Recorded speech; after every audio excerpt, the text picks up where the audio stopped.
ได้สร้างยังบ่ทันมาครับ ไม่งามน้ำไม่งามน้ำกินเขาสร้างยังบ่ทันมาซ้ำพี่น้องเอ้ย เพิ่นหาก็มาแต่ไปเอาพื้นก็มีแต่ถ้าเบิ่ง EP ต่อไปเนาะตอนนี้เนาะเพราะว่ายันพอเพิ่นยังอาบน้ำอาบในพี่น้องยังโดนไผ่สร้างน่ะพอซาซานบ่แม่นอ๋อแม่ซาซานน่ะเป็นพี่น้องกับจุ่มน้องบ่แม่นแม่ของอันสะอันเป็นน้องของแม่ข่อยเป็นน้องของแม่แม่ข่อยเป็นเอื้อแสดงว่าช่องไอ้น้องก็คือสิบ่มีปัญหาหยังสนุกมาไทยในการตั้งเพื่อนนี่คือสมมุติว่าตรงนี้เรื่อยใหม่มาแล้วมากองนี่มันเพิ่นสิตั้งเลยบ่โดยจังได๋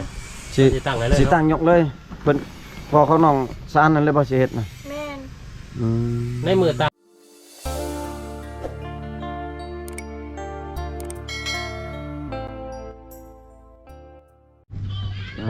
ตัวพี่น้องเอ้ยสบายดีเด้อพ่อแม่พี่น้อง FC ทุกท่านนะพี่น้องเนาะการยินดีต้อนรับ FC เข้าสู่ช่องบ่าวผู้ไทยคือเก่าแล้วพี่น้องมื้อนี้เดินทางมากับทีมงาน3คนพี่น้องมีบ่าวแทนมาแล้วก็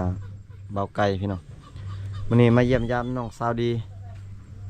สบายดีเนาะสบายดีตัวคือแต่งตัวงามจังเนาะมื้อนี้เป็นไรสบแดงอยู่พี่น้องเอ้ยมื้อนี้มาถามข่าวอัปเดตเกี่ยวกับเพื่อนของน้องเนาะเบาไก่เพราะว่ามี FC เบาไก่แล้วก็เบาผู้ไทยเพิ่นมาสมทบเกี่ยวกับเรือไม้เนาะการเรือไม้พี่น้องเอ้ยค่าเรือไม้คลิปก่อนเฮาลงนั่นเนาะแม่นมีสังกะสีแล้วสังกะสีมีแล้วแต่ว่ายังค่าเรือไม้แล้วก็ตอนนึงก็ถือว่าได้เด้เนาะเบาไทยเนาะแม่นค่าเรือไม้มันเพิ่นให้แล้วแต่ว่าบ่ฮู้ว่าน้องเพิ่นว่าถ้าว่ามีไม้น้องเพิ่นสิเฮ็ดบ่เนาะแล้วก็เฮาก็จังเฮาสิคอยสืบเป็นขั้นตอนไปเนาะคอยไปเฮ็ดเท่าละล็อกพี่น้องเอ้ยตัวใดมันได้ตัวใดก็เฮาว่าสิมาเฮ็ดก็สิมาเป็นสะพานบุญให้ FC สิมาเป็นพอหอมให้ FC นั่นแหละแต่ว่าพอหอมแท้มัน FC แม่นแต่ว่าทางทีมงานนี่มาเป็นไม่เฮ็ดเทื่อนถาเนาะแม่นเฮ็ดเทื่อนบอลอยู่ถาพี่น้องเอ้ยก็บ่ฮู้ว่าเพิ่นสิตอบสนองได้ส่าใดเนาะเฮาก็บ่ฮู้กันพี่น้องเอ้ยเพิ่นช่วยได้ส่าใดเฮาก็เฮ็ดไปส่านั้นเนาะพี่น้องสบายดีน้องครับบายดีโอ้เป็นเด้อพี่น้องบ้านชวนใส่ผักหอมและปะหอมบ่มี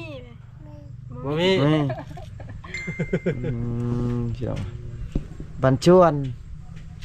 2 ปีปลายแล้วพี่น้องเอ้ย2 ปีป่ะนี่น้องมื้อแม่น2 ปีปลายกำลังเป็นตาหักตะแพะทั้งลูกทั้งแม่เนาะแม่นผู้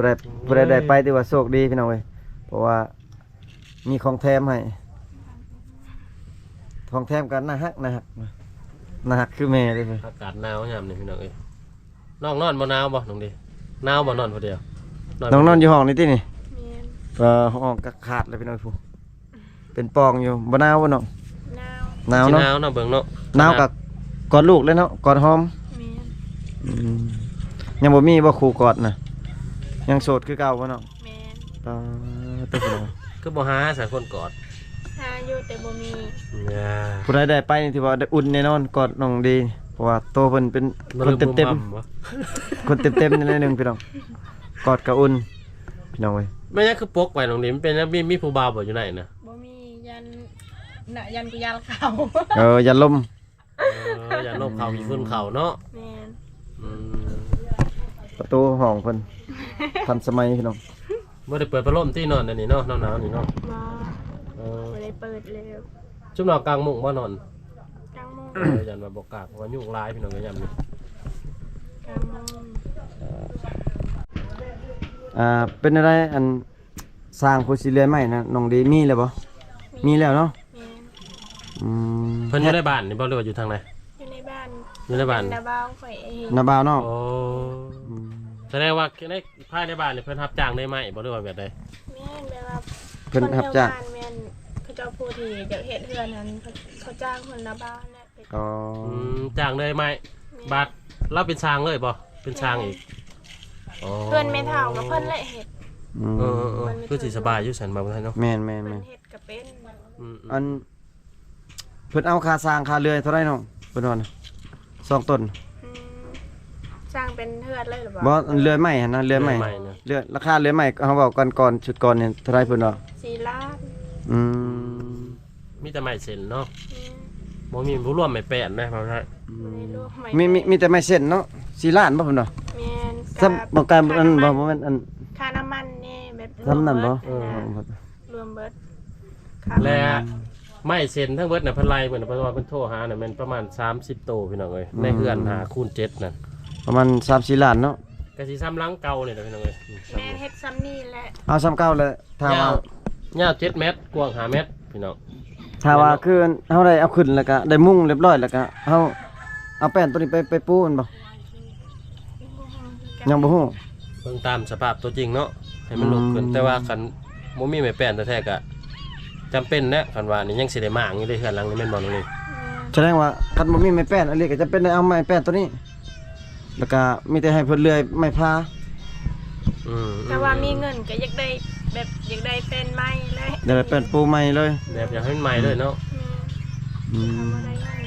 เอาตัวเก่านี่ จะเป็นเอาตัวเก่าเนาะน้องมีพวกผู้สร้างมันก็เลื่อยอันเลื่อยไม้อันตัวพาแอนนี่น้องฮู้บ่ประมาณเท่าไหร่น้องอันเลื่อยพาแอน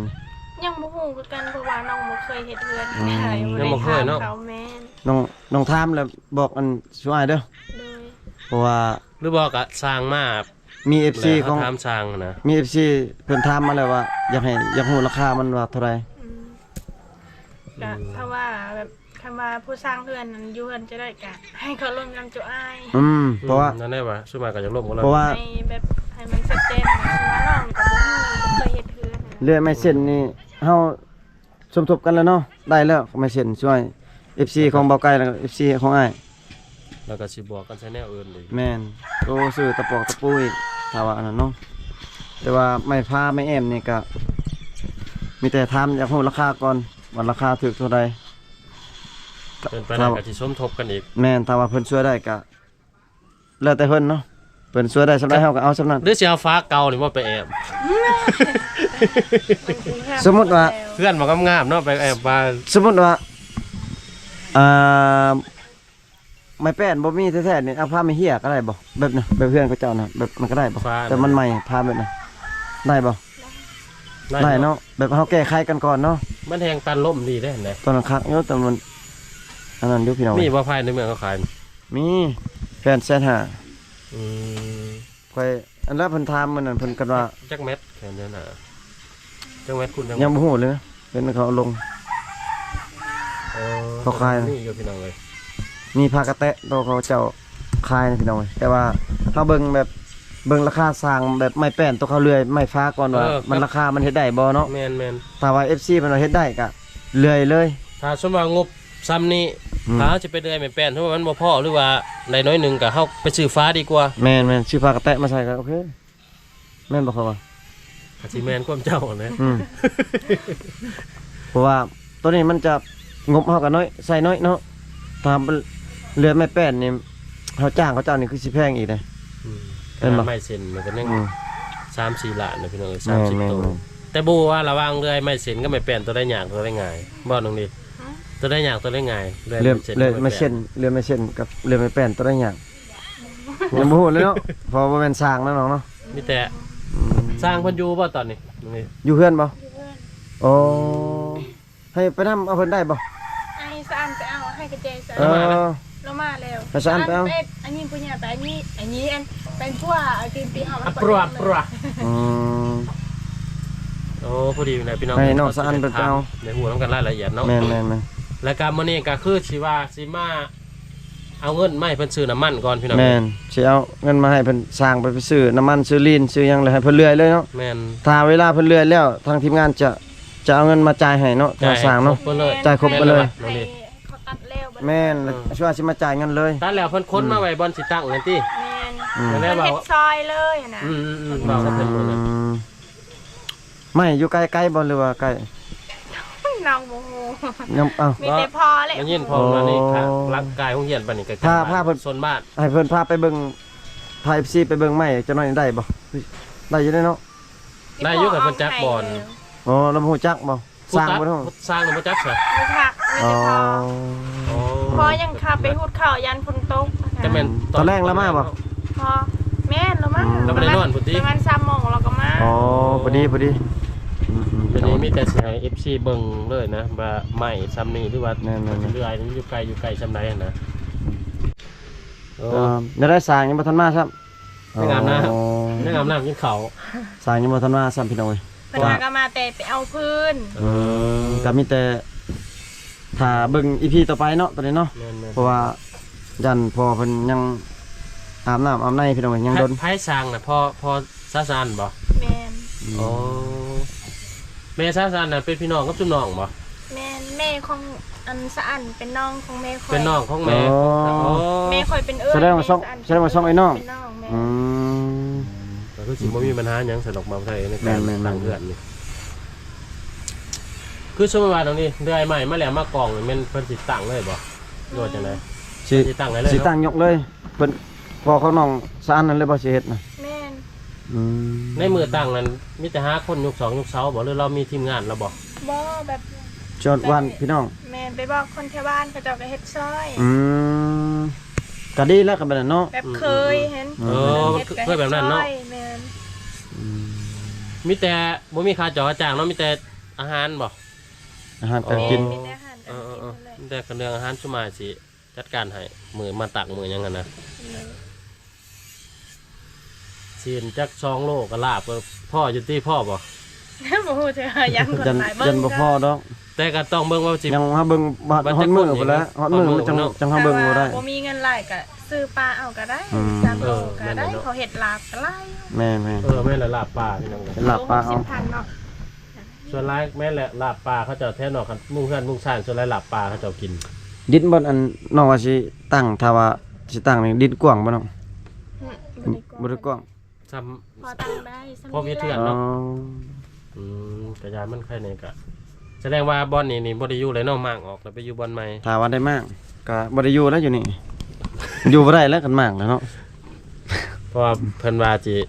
ทรงดินเขาขึ้นแม่นบ่ตรงนี้ นี่ อยู่ดินเขาเป็นหยังเลยอยู่ดินแม่เฒ่าเนาะแล้วดินต่างหากตัวสิตั้งเฮือนใหม่นี่แม่นดินของสุนน้องเอง แม่น ถ้าสมมุติว่ามี ถ้า FC เพิ่นช่วยจนแล้วเพื่อนนี่เฮ็ดได้สิเอาผัวใหม่มาเลยบ่ด่วนได้น้องยังบ่ฮู้อีกคันบ่มีก็อยู่กับลูกนั่นแหละเนาะพ่อแม่ ลูก อืม อยู่กับลูกก็ดีแล้ว อืม เพราะว่าบ่มีใครมา บ่ อย่า บ่ ยัน บ่ เขาว่า บ่ จริงจัง บ่รู้สึกแบบขาดเคินสิ่งใดสิ่งหนึ่งบ่สมมุติว่า ก็คิดคือกัน ก็คิดด้วยกัน คิดได้แบบบ่มีไผเอาเฮากะแล้ว เอาอยู่ไปก่อนเนาะ แม่นแต่ว่าเอาพัวยันเอาพัวแบบมันก็ เขาบางเทื่อเขาบ่ฮักบ่เพลงมันก็คือเก่า เอาไปเนาะ ดีกว่าอยู่แบบนี้ โอ้ แม่น ย่านเอาไปแต่ย่านเขาบ่ฮักบ่แพงอีดีอยู่กันข้าวเดียวได้5 เดือนหรือปีหนึงแหละป้าจะห่างกันอีกเนาะ แม่ แฮงสิเสียเวลา สมมุติว่า FC เพิ่นมาช่วยให้มันแล้วเลยเฮือนนี่เพิ่นอยากมาอยู่นํเลยก็ได้บ่ ได้ เพิ่นมาแต่งมาขอเลยได้เนาะ อย่า ตัวพี่น้องเว้ยมีแต่ ได้ เฮ็ดเฮือนฮอไว้ถ่าพี่น้องเว้ยมาอยู่นํเลย ซ้ำมานี่นะพี่น้องเอ้ย ลูกก็บ่ต้องเอานึงก็ได้พี่น้องเว้ยมีลูกคนหนึงเลย ก็ถือว่ากว้างเติบได้หาคูณ7นี่เมืองไทย แม่น ได้อยู่ประมาณ2หอ สังกะสีน่ะยังอยู่ติสังกะสีน่ะยันว่าคนหลักไปขายเลย รักษาดีๆเด้ ก็แม่นเนาะ คนหลักดีได้ โจรมันร้าย โจรลายคนหลักนะ เข้าขายแผ่นหนึง20,000นี่โอ้เหลือกินได้หั่นแหละ โอ้ไวพอดี 30แผ่นพี่น้องเอ้ ข ย นาดเสื้อผ้ายังครับก็ยังรัก อืม ไปเปิด โอ้ ระวังเลย ชาวบ้าน หัวใจน้องมันยังว่างมันยังโสดระวังเขาหลักเอาหัวใจได้ยังโส บ่ ด เขาว่ารักนะ นี่ เอาไว้ดีเลยเพราะว่าใส่กระแจไว้แล้วบ่ ใส่กระแจนะ อืม ยังบ่ทันเปิด ก็ถือว่าสมมุติว่าตัดใหม่แล้วนี่เพิ่นจะใส่เวลาประมาณจักมื้อเนาะ ประมาณอาทิศนึง ให้ มา จุ ใส่ ไอ้ทำสร้างนั่นแหละจะไหน มาสร้างมันมาเนาะรายละเอียดจังหูน้ำช้างเพิ่นพี่น้องเอ้ย อันน่ะ ทำน้องนงกับบุ้ง น้องดีส่วนว่าเลื่อยไม้เส้นเรียบร้อยนี่ย่อขึ้นเลยแมันบ่ได้ไม้เส้นนี่ย่อเสาขึ้นเลยแมันบ่พอเฮาได้ไม้เส้นมาเลยเนาะย่อเสาแล้วทำมุ้งบัดนี้เนาะ อืม มุ้งเรียบร้อยก็ยังมีแต่แป้นปูบัดนี้เนาะ แม่น แป้นปูแล้วก็ ฟ้าแอบ พระแอมเรื่องพระแอมนี่แหละยากอีกยากตัวพระแอมนี่ เพ แห ราะ ละพี่ ต น้ อ อน ง นั้นจังหวะน้ำลังกันได้ แม่น เนาะมีแต่เลยหลังจากในไม้แล้วก็แม่นเฮาย่อตั้งขึ้นพี่น้องเอ้ย แม่น ตอกใส่กันแหน่นหนาแล้วก็มุ่งสังกะสี เรื่องแป้นปูกันบ่มีแล้วจังขดขวายอีกน้ำหลังให้มันเป็นแบบ ถ้าว่า เป็นสุดไป ถ้าว่ายกขึ้นมุงเรียบร้อยก็ต้องขันหมากตัวนี้ไปปูก็ได้โอเคแล้วถ้ามันบ่ได้แป้นไอรีแอมก็มีแต่ผ้ากระแตะเนาะผ้ากระแตะนี่บางทีผ้ากระแตะนี่บางที60-70%อาจสิได้บางทีถ้าว่าเป็นผ้ากระแตะถ้าว่าเป็นแป้นที่ว่ายังบ่ เออ เอิ้น คั ปาน น ใด แป้นเข้าเรือยราคาบ่แพงนี่ อื ก็ ม เท่านั้นโตเท่านี้แผ่นนี่ก็บางที ไม่แป้นถ้ามันบ่แพงนี่ก็คือสิได้ ดีแท้ก็ไม่แป้นไม่ได้เนาะตรงนี้เนาะ อยากได้ผ้าไม่แอมแป้นบ่ได้เนาะ มันจะงามเนี่ยให้สมกับคนงามอยู่ๆ แบบมันทนทานนะลักษณะแบบผ้าไม่กระแตะนี่อาจจะบ่เนี่ยนาทาวรพี่น้องเอ้ย บ่ได้ประมาณ5 ปีสมบัติจักเนาะมันก็เนาะ กลัวเอ้ย กลัวบ่ โอ้ยรับ 10 10 ปีขึ้นไปแล้วเนาะผ้ากระแตะก็ทนคือกันเลย คำ เล่น แต่ แต่ ฝนตลอดนี่บ่เป็นหยัง ทนอยู่ดอกแต่ว่า แต่มันก็บ่แน่นคือฟ้า ไม่แป้น ไม่แป้นเนาะ แม่น พี่น้องเอ้ย ก็ยายไปอันเนี้ย ยังลบผู้บ่าวเลิกบ่ ว้าว อยู่นอน ผู้บ่าว น้องก็อยากได้อยู่ที่เฮือนใหม่นะอยากได้ให้มันแล้วไวหรืออยากให้มันแล้วช้าอยากได้ไวๆบ่หรืออยากได้ช้า เฮ็ดได้ให้ไว้แต่บ่มีเงินสร้าง ๆอ๋อ ก็ได้ ค่อยๆไปเนาะ แม่น อยากได้ไวอยู่แต่ว่าบ่มีเงินเฮ็ดเนาะมีแต่ถ้าผู้ใหญ่ใจดีเพิ่นฟังจากคำตอบเพิ่น บ่กันเนาะฮู้ว่าเดือนใหม่แล้วมื้อใดเด้อเขาตั้งมื้อใดก็ถือว่า โอเค สิ เนาะ ไว้อยู่คือสิโอเคอยู่พี่น้องเอ้ย ถ้าว่าเขาเจ้าเลื่อยไม่เสร็จเรียบร้อยนี่ก็เฮาสิมาอัปเดตอีกเทื่อนึงเนาะแล้วก็ แม่น อัปเดตก็ให้เขายกเลย